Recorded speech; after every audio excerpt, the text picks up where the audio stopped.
So you talk about guiding filmmakers through the process, and especially new filmmakers at that.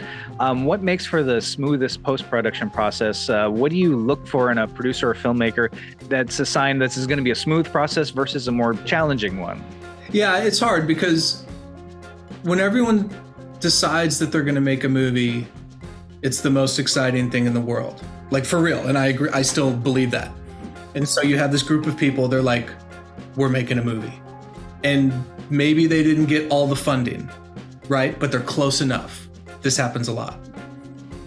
Or they're making a movie with tax credits, that factor in, but they don't know how to get the tax credit back in a timely fashion. So they've made this movie, they've edited it, they're in post, they don't have any money.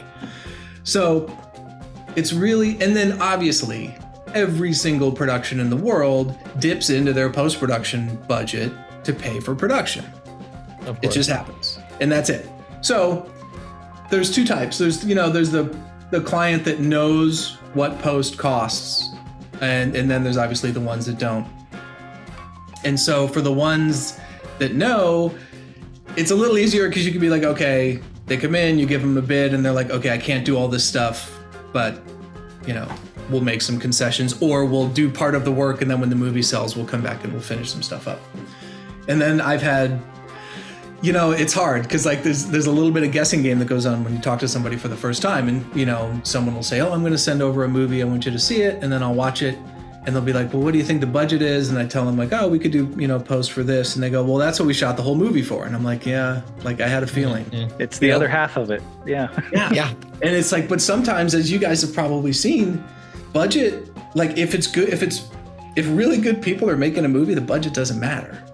Yeah. Like I've seen stuff where I was like, they shot this for $75,000 and it's amazing. And they're like, how much to post it? And I was like, 45. And they're like, that's insane. I'm like, sorry, but you sort of painted yourself into a corner because you made this rad movie, So that's the thing. It's really like, there's no, nobody really knows what the budgets are until it's put in front of them. And then it's just whether they can afford it or how they react to it or, whatever deals they can make.